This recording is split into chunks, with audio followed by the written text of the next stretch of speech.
Please welcome Sangeeth Ram, Senior Partner, McKinsey and Company.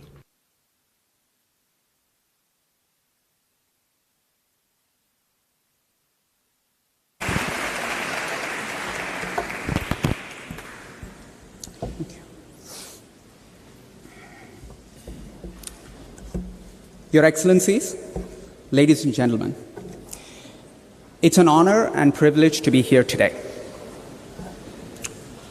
I'd like to start by taking a moment and reflecting this very room and this magnificent theater. Every minute that I speak today, the urbanization clock is ticking. Every minute.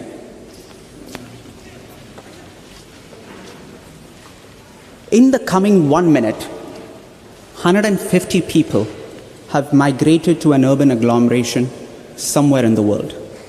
This is happening as we speak. And the data is staggering. In 1950, 750 million people called cities their home globally. By 2018, that had become 4.2 billion. And by 2050, we're talking about an additional 2.5 billion people that will be added to the existing urban population. Just imagine that for a second, an additional 2.5 billion people. The 21st century is described as the century of cities. And if so, how we urbanize in a thoughtful way and solve for 3 challenges will be the defining part of our journey. The first is climate. With 2% of the land mass, cities contribute 70% of our emissions. The second is inclusion. Cities are incredible productivity engines, but they also have a tendency to stratify. Economic enclaves, land use enclaves, access to nature. And the third is health. Many, in fact, argue that the global non-communicable disease, which is everything from diabetes to hypertension, NCDs as they are called, is actually an urban design crisis. This is the essence of livability, and the clock is ticking. I must confess that I feel this urgency in a personal way, in a very personal way. Back in 1990, my family moved to the outskirts of a second-tier city in India. That was our first home. And the community that we moved into made all the difference in our lives. It was a highly walkable neighborhood where social interactions and the opportunity to watch role models was the defining part of my formative years. In 91, we lived next to a river and we faced an unforeseen climatic event, a flood. It was a catastrophic flood. I did not know as an 11-year-old what climate change was, but I had a sneak preview. The strength of our community allowed us to rebuild in no time. And I can trace the path from there throughout my professional career to this room today. I have had the privilege to lead McKinsey's work in cities globally with a unique vantage point. And today, I'd like to start with 2 questions, 2 lenses with which we can explore the 3 challenges that I had laid out in front of you. The first is, what happens when today does not look like tomorrow? This might sound obvious, but bear with me for a minute. Throughout history, the way we have built societies, the way we have urbanized, have all been predicated on a simple assumption that today does look like tomorrow. But this was not always the case. During the entire Pleistocene period, the climate had not stabilized. That's about 350,000 years. And humans, we moved. We were nomads. We could not settle down. And then 10,000 years ago, something changed. the climate stabilized. And that single act was the genesis of every decision of humans to create societies, to build cities, to invest into stock. Because what you invest in, there is predictability of the future. You can make today's decision with certainty and with comfort that it will play out predictably over the next 20 to 30 years. We have left the safe operating zone. After about 3 million years or so, CO2 levels have gone above 415 parts per million. And life as we know it is no longer the same as of May this year.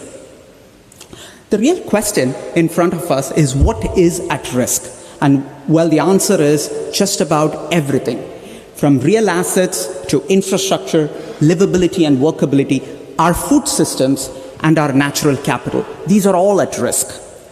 But now you may want to zoom in and then say, where exactly is the risk? And who is most affected when today doesn't look like tomorrow? Let's zoom in further. First, we know that location matters. And we've all been trapped in the tyranny of averages. The temperature difference and the actual warming is as much as 5 degrees Celsius, depending on which part of the world we are in. And if you were to take that as a starting point and zoom in further, the questions start getting interesting. And let me take 2 examples. Will countries like India get too hot before they become too rich?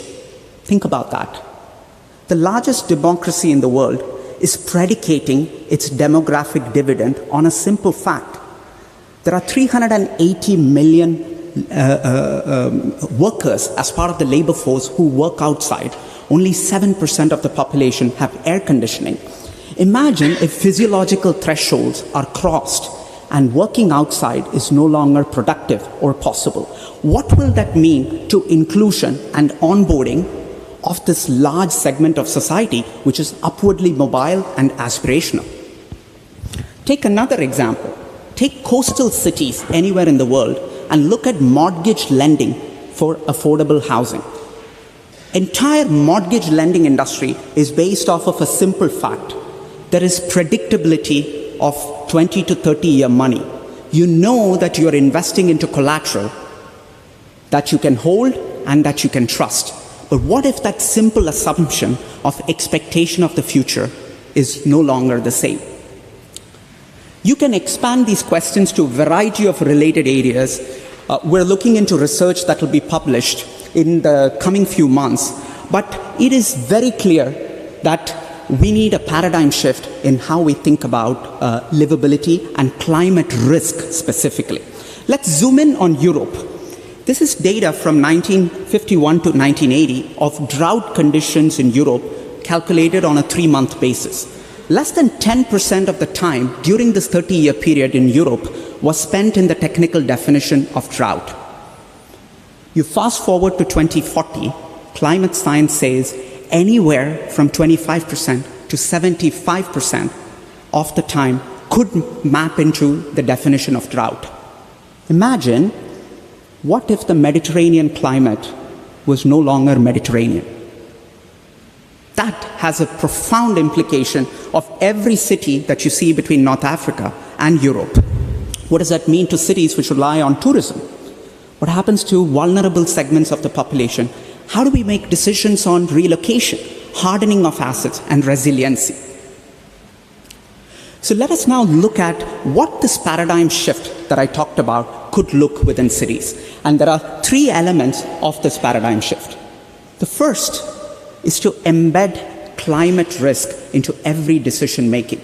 Our city planners and the policy makers can work with the data and make courageous decisions, and this needs to be embedded in all aspects of city design and operations. The second is adaptation of city and services, everything from hardening to resiliency. And the third is decarbonizing, aggressively decarbonizing and mitigating. Every year we wait, the transition to net zero will become more abrupt and more difficult. Preparing for a near-term change is unavoidable. Our historic emissions have already locked in the temperature rises for the next 10 years. And the thing that is most in our control over the next 10 years is adaptation. And what can we do there? Well, 5 things. Disaster monitoring, relocation of people, insurance, everything from resiliency measures to physical hardening. But the key question is, how do we do this in a just and equitable way? And these will be the courageous conversations that we need to be having with ourselves. Mitigation is not a whole lot different. The carbon math is simple. We have a budget of about 500 to 600 gigatons, and our consumption every year is 40 gigatons and rising. And that does not leave much time. The global install bases will take decades to make an orderly transition. So the time is now. Now I'd like to shift gears and build on this and look at the second question. This is not all about climate risk. How do we think about cities in the way the very urban fabric and footprint can adapt? So what if today could look like yesterday? And what does that mean for the way we live as a fundamental driver of climate, health, and equity? To start with, for 10,000 years, our cities forced a simple order on us, and it's called complex density. A way of life that was predicated on people living an active lifestyle through optimal consumption of resources, where personal mobility and social interactions underpinned our way of life. And then something changed 50 years ago. The unit of planning of our cities shifted gears, and it became acceptable transit time through automobiles. One single inflection point. And the development footprint of our cities changed dramatically. We either went to super blocks. These had a lot of density, but very little complexity. Or we went to slums. This had a lot of complexity and undesirable density. Or we went to sprawl. There is no density or no complexity there. So the question really is, how will the next 3 billion be urbanized, and what playbook are we going to adapt in integrating the next generation of people who will come on board our cities? And there is a lot to learn from, and both in terms of what has worked and what has not worked. So I will move us through a visual tour of cities very quickly. And the only thing I'd like you to focus on is the scorecard. This is a scorecard of cities around 3 measures: climate, health, and inclusion. And let's start with Barcelona. It is the most walkable city on the planet. And the social metrics are telling and compelling. It has an incredible vibrancy of mix of users. The entire city effectively acts like a gym. You cut to a city like Tokyo. This is the largest urban agglomeration in the world. 38 million people in an urban setting. There are fewer cars in this district that you're looking at. It's called the Yamanote Loop. There are fewer cars today than there were 50 years ago. Streets became pedestrianized. Street became shared. And a way of life was built around transit. And you see the healthy life expectancy in Tokyo as a standout. You move forward, a city like Hong Kong is fascinating for one thing. It has a fantastic walk score, but increasing child obesity rates. And you wonder why. More than 50% of the population of Hong Kong lives above the 15th floor. And the way elevators are programmed, it comes as a psychological barrier for kids to press, wait, go down, and play. They go back to their digital devices, and despite being a fantastically walkable cities, you are left with an increasingly sedentary lifestyle. A city like Sydney is a city of 2 halves. The eastern half is walkable, the western half is a sprawl, and you can start seeing the data and evidence. And I can keep going on and on, but the data is compelling when you look at the counter cases. Dallas, Atlanta, Dubai, Beijing, every city has one common characteristic. When you overlay the urban footprint with how people live, the behavior adapted, the adaptation that we talked about, lifestyle fundamentally changed. Now, I must say that I am hopeful, and I'm hopeful because there are cases emerging of cities or developments which are fundamentally reimagining this. And because we are in Europe, I'll take a European example only as a case. This is Wilanow in Poland. This is the largest urban development in Europe this century.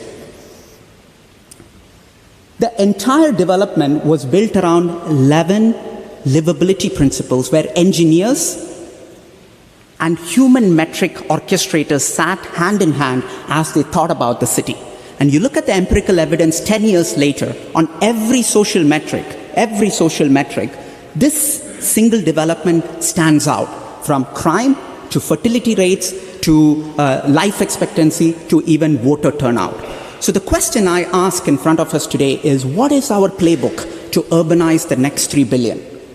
Can we learn both from here as well as imagine if the next 1,000 developments were built on this idea of bringing human metrics back to the center? And as the speaker before me talked about, what the need of the hour is courageous leadership. And I hope, like political will, that is also a renewable resource. But with courageous leadership, this is possible. But that courageous leadership is not just with policymakers, it's with each and every one of us. It's the way we live that can be the first catalyst for change in reimagining our urban footprint. Now, I am hopeful, and I'll end on this note. The biggest hope for me is looking at what could be a talisman for livable, inclusive future. And this is the key that we held to our first home when I was 10. And I carry it with me because every moment it reminds me that a livable, inclusive future is possible. So I leave you today with this. Our planet, we can't live without it. Can we live with it? Thank you.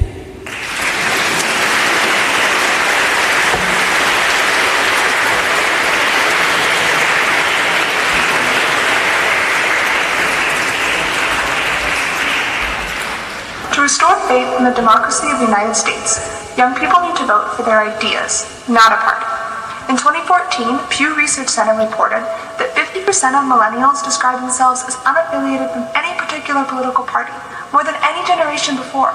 This political independence is something we must cultivate if we are ever going to rescue our democracy from the gridlock in Congress.